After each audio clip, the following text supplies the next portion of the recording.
President's Press Conference from the State Department Auditorium, Washington, D.C., February 21st, 1963. Afternoon. I have sent to the Congress today a message on the needs of our 17.5 million senior citizens. The number of people in this country aged 65 and over increases by 1,000 every day as science prolongs the lifespan. But it's not enough for a great nation merely to add to the years of lives. Our object also must be to add new life to those years. I've recommended a reduction in the taxes of older citizens by nearly $800 million, an increase in Social Security and old age assistance protection, and new efforts in employment, housing, education, recreation, and community service. My most important recommendation is a revised hospital insurance program for senior citizens under Social Security. Only 10 to 15% of the health costs of senior citizens today are reimbursed by private insurance. Hospital costs have quadrupled since the war and now average more than $35 a day. And since a great many retired workers have little more than $70 a month on Social Security, prospects of the usual 2 or 3 bouts in the hospital after age 65 confronts them with an impossible choice. They either have to ask their children or grandchildren to undergo financial hardship, or accept poverty and charity themselves, or suffer their illness in silence. I think this nation can do better than that. And Social Security has shown for 28 years that it is a logical first line of defense in this field. The revised bill would give every individual the option of selecting the kind of hospital insurance protection that will be most consistent with his budget and health outlook. It would be administered without any interference with medical practices, much as Blue Cross is administered today. It would include a special provision for those who do not have Social Security coverage. I feel very deeply that this legislation should be enacted this year if we are to fulfill our responsibilities as a great free society. There's one other statement I wish to make. The New York newspaper strike is now in its 75th day. The situation has long since passed the point of public toleration. The essence of free collective bargaining in this country is a sense of responsibility and restraint by both sides, not merely an effort by one side or the other to break those who sit across the bargaining table from them. It is clear in the case of the New York newspaper strike that the local of the International Typographical Union and its president, Bertram Powell, insofar as anyone can understand his position, are attempting to impose a settlement which could shut down several newspapers in New York and throw thousands out of work. Collective bargaining has failed. The most intensive mediation has failed. This is a situation which is bad for the union movement all over the country, bad for the newspaper managements, and bad for the New York citizens, more than 5 million of them, who are newspaper readers. In my view, one solution to this prolonged strike, if no immediate progress is made, would be for the striking printers, companies, and other involved unions to submit their differences to independent determination of some kind.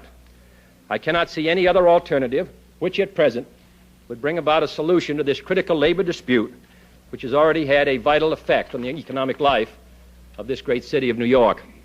Mr. Collins? Could you elaborate on what is meant by all necessary action to prevent attacks on our shipping by Cuba-based planes? Yes, I've asked the Department of Defense to make any necessary revisions in standing orders so as to ensure that action will be taken against any vessel or aircraft which executes an attack against a vessel or aircraft of the United States over international waters in the Caribbean. In the same vein, taking your announcement about the message from the Russians on removal of some of their troops and this incident involving the shipping boat, which has produced some very loud reaction in Congress, including Speaker McCormick saying it's an act of aggression, Senator Russell advocating a hot pursuit policy.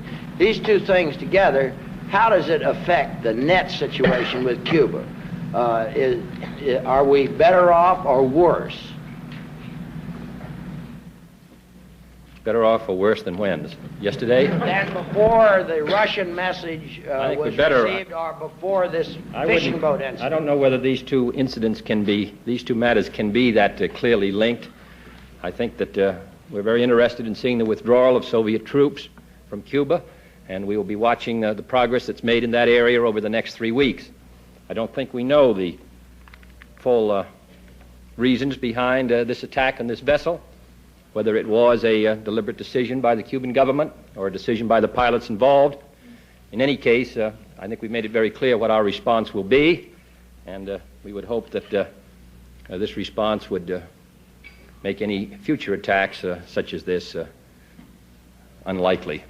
President, does the fact that the note of protest was sent to the Cuban government mean that the United States government holds the Cubans accountable for the use of MiGs instead of the Russians? Yes, these planes came from Cuba and flew under a Cuban flag, and therefore, unless the Soviet Union should claim that they were flying them, we would hold the Cubans responsible. Mr. President, could you tell Mr. us... Horner? Thank you, sir. Sorry. The USIA is keeping secret so far the prestige polls about United States prestige abroad, which you referred to last week. Do you think that is justified, or might you direct them to release those polls? No, I don't. There are some polls which would probably be not in our interest to release. They really go to the polls which may have been taken, which involve the personalities of other countries, policies of other countries, which might provide some diplomatic embarrassment. There is no poll involving the standing of the United States or the standing of any political figure in the United States that would be embarrassing to release. We are, I think, going to have the USIA is going to have a conversation with Congressman Morse and also with the ranking minority member and go over the polls. If it seems to be these polls will be available to any member of Congress, most of them could be released at any time. There are several which would be unwise to release, but which do not involve the prestige of the United States. So that I think that at periodic intervals we will be able to release really all polls unless they involve directly the interests of the United States. And I would not think that any poll dealing with the prestige of the United States would involve such an interest. So we'd be glad to release those at periodic intervals. Mr. President, Yes. Today's incident, sir, has caused some people in Congress again to say that the rocket firing proves that the Soviet weapons in Cuba are not defensive. Will this incident cause the administration to reevaluate its definition between offensive and non-offensive weapons? Yes, I think we made that very clear. When we're talking about offensive weapons, we're talking about weapons which have the capacity to carry great damage in the United States. Bombers, particularly missiles. A MiG, with its rather limited range, is not regarded ordinarily as an offensive weapon. And the attack which took place on this vessel, which was lying in the water, and which did not, as I understand, carry any flag, was relatively, was about 40 miles or so off the coast of Cuba. I don't think that that changes our definition. Mr. President. Yes, excuse me, yeah. The hospital plan that you just discussed, of course, failed of passage in the 87th Congress.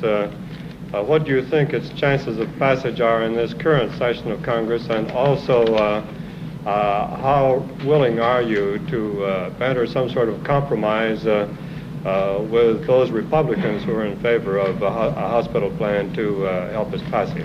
Yes, well, there were 5 Republicans last year who supported, who joined with Senator Anderson, and they have introduced a bill which is comparable to the Anderson bill of last year. I would hope that it would be possible for the members of the Congress, regardless of party, to support the program. Now, it failed. A change of one senator would have passed it last year.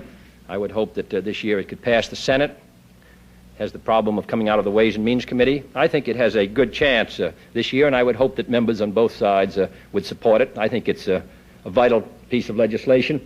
As I say, the people who really have the most to win in this matter are not only those who are over 65, but also their children who support them and who must educate their children at the same time. And if a adult is sick for a prolonged period of time, and I know of very few people who have not had some experience with this, they have some understanding of how quickly these bills can mount up. So I think we might get the bill by this year. Congressman Adam Clayton Powell has been in the news quite a bit recently. Much of the publicity has been evoked by an attack on him by Senator Williams of Delaware on the floor of the Senate. There have also been published reports that his activities are embarrassing to the White House. Number one, since you're a former member of the Senate, what do you think of the propriety of Senator Williams' attack on Mr. Powell? Number two, are the activities of Mr. Powell embarrassing to the White House? And number three, as President of the United States, what is your assessment of him as a congressman and as a Negro leader?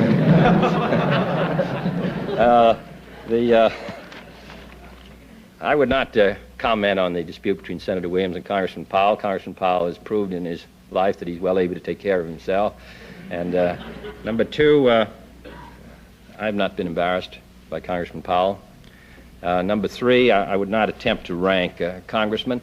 I think that what I am most interested in is the passage of legislation which is of benefit to the people. I thought last year that committee did a good job in the House Education and Labor Committee in passing out bills which were very useful. Minimum wage, the education bill. I would hope we'd have the same kind of record this year, and I think that's the best answer to any attacks, and I hope that the chairman holds that same view. President? Yeah. Would it be possible to say, sir, in the event of future attacks upon our shipping in the Caribbean, whether we would turn to the doctrine of hot pursuit?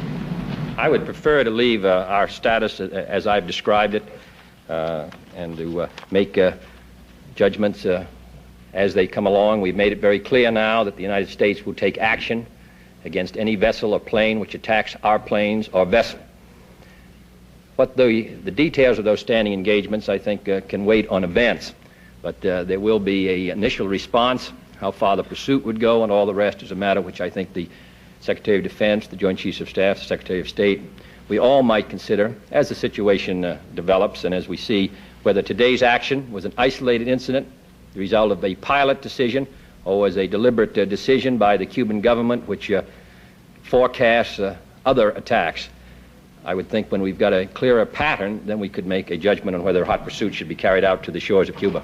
Yes, that's great. Mr. President, the practice of managed news is attributed to your administration. Mr. Salinger says he's never had it defined. Will you give us your definition and ask us why you find it necessary to practice it? You are charging us with something, Ms. Gray, and then you're asking me to define what it is you're charging me with. I think you might. Let me just say that we've had very limited success in managing the news, if that's what we've been trying to do. And perhaps you'd tell us what it is that you object to in our treatment of the news. Are you asking me? Yes. Well, I don't believe in managed news at all. I thought we ought to get everything we want. Well, I think you should too, Ms. Gray. I'm for that.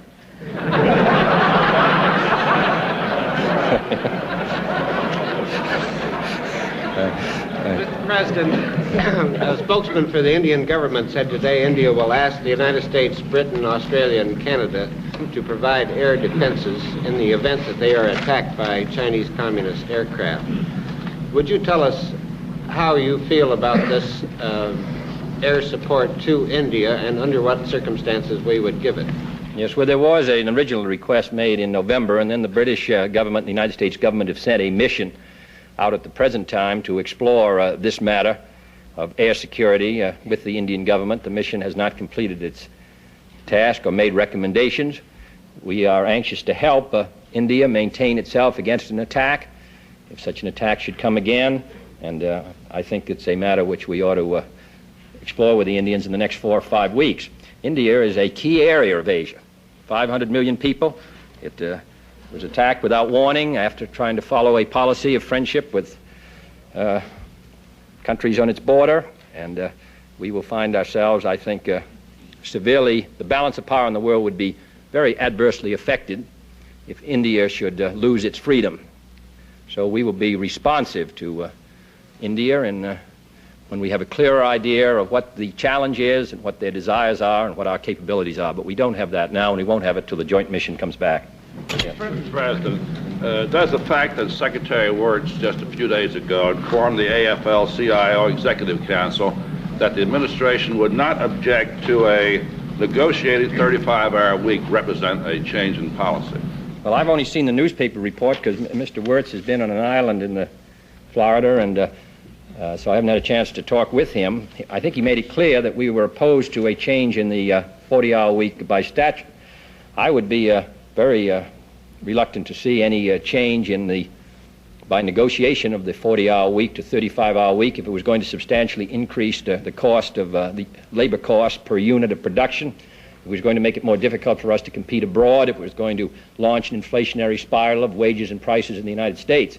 So I would prefer to wait till I've had a chance to see Mr. Wirtz's statement in detail. My own position is opposed to the 35-hour week. Yes, Just before Senator Humphrey left Geneva, he said that unless a nuclear test agreement were in final stages of preparation by April, that mankind might lose forever this unique opportunity for agreement. Do you think that April should be more or less the deadline month which will determine whether the Soviets ever intend to agree to this? No, I don't think the April 1st in the sense of sort of an ultimatum.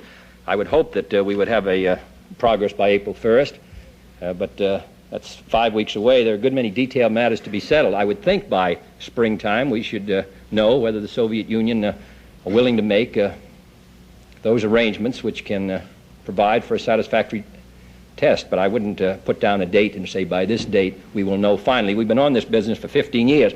I must say that a good many people are opposed to this effort, which is being directed by Mr. Foster in Geneva, and quite obviously it's a matter which we should approach with a good deal of care. But the alternative, if we fail, of increasing the number of nuclear powers around the world over the next 5, 10, 15, or 20 years, at least that alternative, which I think is so dangerous, keeps me committed to the effort of trying to get a test ban treaty.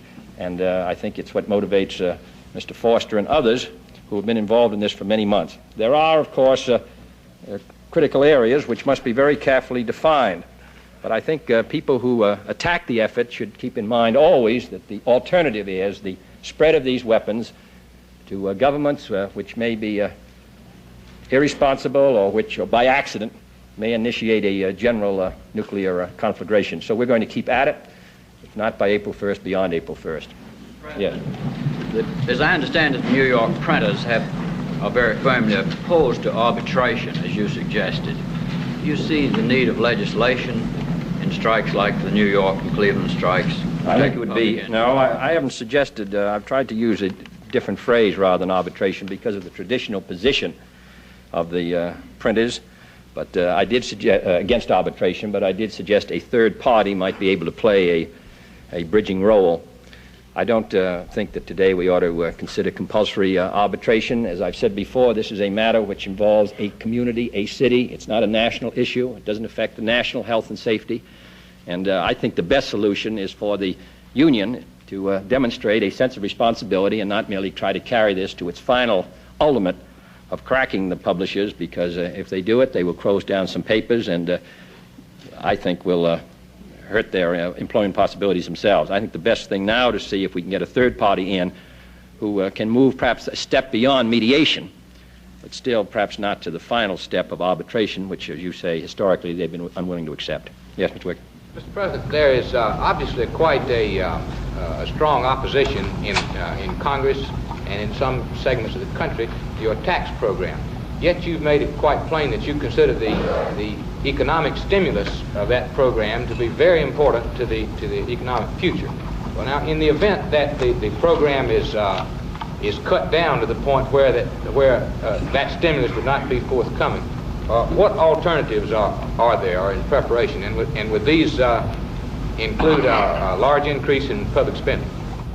Well, I would think that we have a number of programs which we've sent up since the first of the year, retraining and youth employment and all the rest, which will be of help. But I think the most useful thing can be the kind of tax cut that we've suggested. I quite agree that it ought to be large enough to do the job.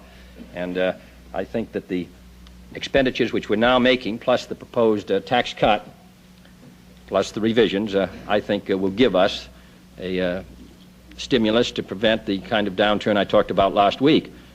My judgment is we're going to get the tax cut. There isn't any doubt that the NAM want a tax cut of a certain kind, the AFL-CIO want another, the CED want a different kind, some economists want another kind, but at least there is a consensus that there should be a tax cut.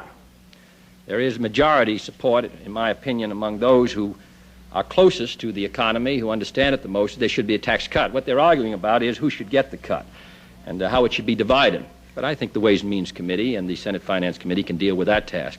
I believe we're going to get a tax cut because I think the argument is overwhelming in favor of it, and those who oppose it would have to take the responsibility for any deterioration in the economy which might come about over the next months, or rather years, because the prospects still look good for the economy now, but would have to take the responsibility, and I would think they'd be reluctant to take that responsibility in view of the pattern of the economy in the late 50s.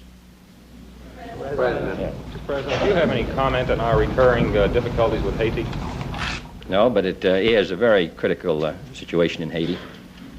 Very. Mr. President, now that the Soviets apparently have agreed to remove some of their troops from Cuba, do you feel that you should press for the removal of the remainder of the Russian troops in view of the fact that if they leave without their weapons, that these weapons will fall into the hands of the Cubans themselves? Yes, well, I would think that we've indicated very clearly that we would find it difficult to accept with equanimity a situation which continued Soviet troop presences in Cuba. I think we've made that very clear. Now, there has been, as I've said, a series of withdrawals of missiles, planes, and some men. We have to wait and see now in the coming months, and we'll continue to work on the matter as we have over the last 4 months. Yeah. Mr. President, you met with New England Western senators about a month ago and promised them an answer on their request that you impose further restrictions on imports of wool textiles. Have you reached that decision? Well, we have discussed the problem of wool imports increasing from about 17% up to 21 or 2%, and then danger of going to 25%. This is a matter of concern. On the other hand, the countries which are exporting to the United States are very anxious to maintain this market. I get periodic meetings from chicken growers who are anxious for us to provide a free flow of chickens into Western Europe, and from other members of Congress who are anxious for us to prevent a free flow of textiles into the United States, others who wish us not to limit the importation of oil, others who wish us to encourage the exports of various other things to the market. It's quite difficult to get a balance, but that's what we're attempting to do, and Governor Herter is working on it, and we are attempting in this rather varied economy with interests, some of which wish to encourage exports, some of which wish to diminish imports. We are attempting to get a fair balance. Quite obviously, we cannot have it all our way and just export without accepting some imports.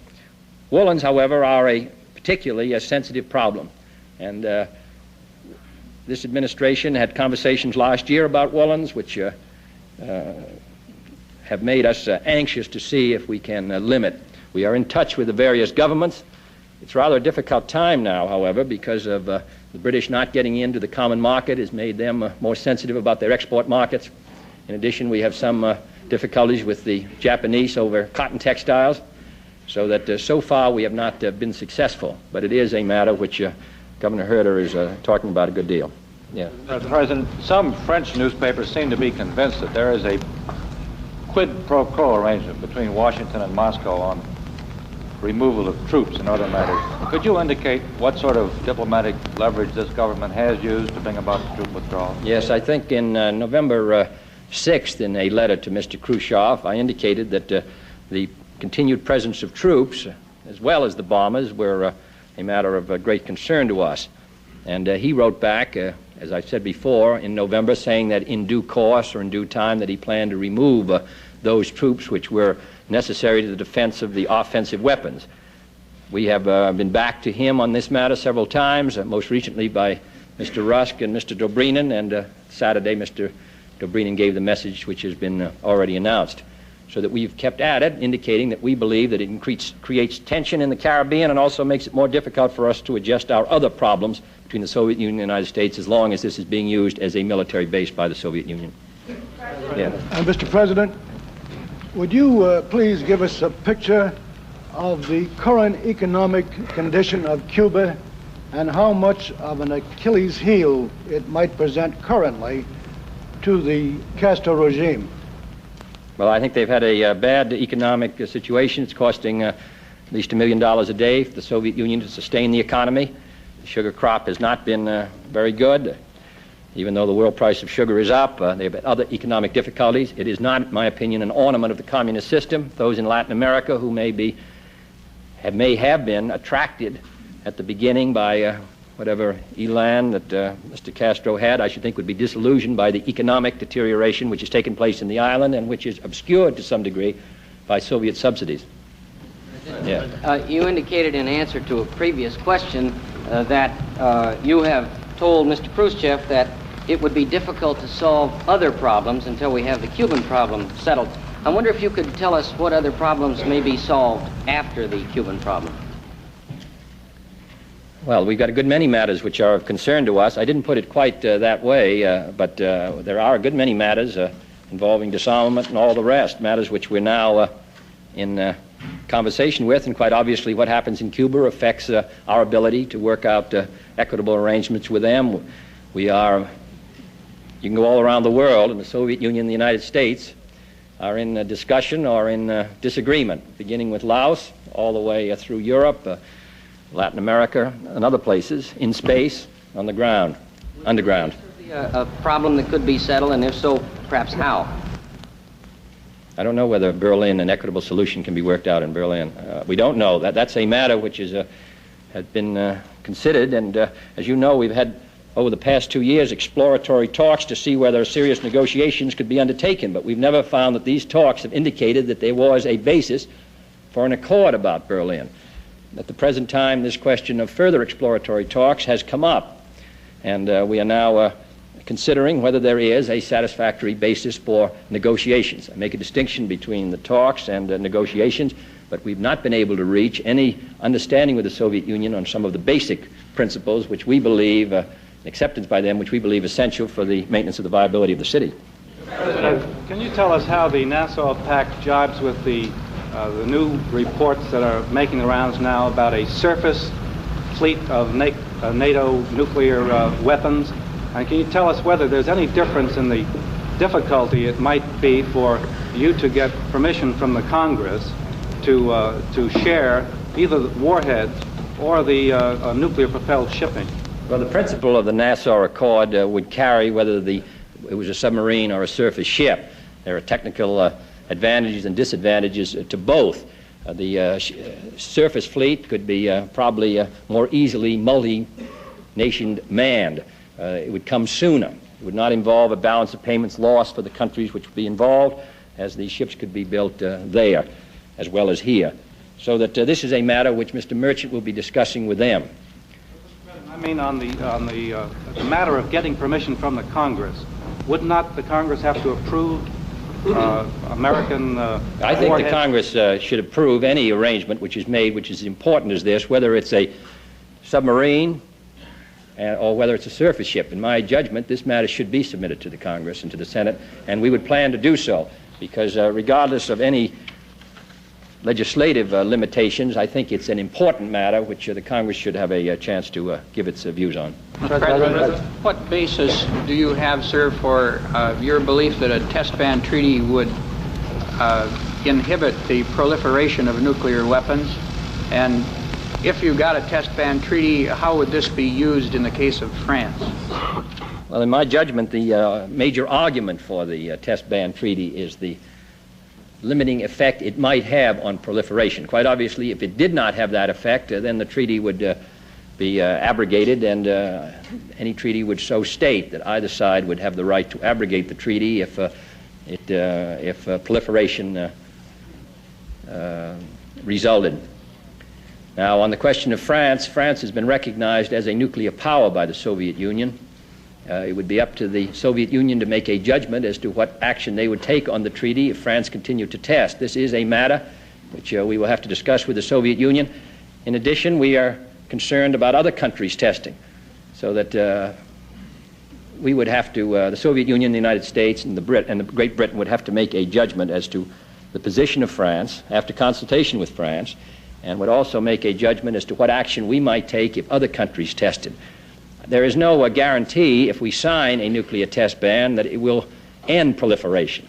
It is, however, our feeling that the Soviet Union would not accept a test ban unless they shared our view that proliferation was undesirable, and it might be a weight in the scale against proliferation, and I so regard it. Now, we're quite far apart on the details of a test ban treaty. Even if we get the test ban treaty, it may not have the desired effect. But in my opinion, it's very much worthwhile making the effort, and we'll continue to do so. President, yes. In view of the action of the Cuban MiGs in firing on this two-man shrimp boat, is the government making an inquiry as to the possibility that this may have been the fate of the Sulphur Queen, the industrial tanker, which left Beaumont on the 2nd of February and has not been heard from since the 3rd of February? Well, you have no information that that's the reason. Certainly you would examine it, but we have no information. Yes. Secretary McNamara, I believe. Yes. Secretary McNamara has testified that we have intelligence that in Russia they have hidden missiles in hard stands underground. Have you explored the possibility that perhaps we might have those in similar sites in Cuba that would not show up on the aerial reconnaissance? I think that Secretary McNamara himself stated that he felt beyond a reasonable doubt that that situation did not exist. Yes. Yes, Raymond? Yeah. Mr. President, the Defense Department announcement on the incident in the Florida Straits said simply that the MiGs fired near the shrimp boat. Correct. And you used the term attack. Now, did these MiGs attack the boat and miss, or did they harass the boat? That's I don't think we have the answer to that question. I think the shots came within, 40 yards of the boat. Whether that's, I would think if you're on the boat, that's regarded as a as an attack. And whether they were trying to hit the boat or whether they were merely attempting to target practice, all these things, I think we'll have to look at the next day or so. Yeah, thank you.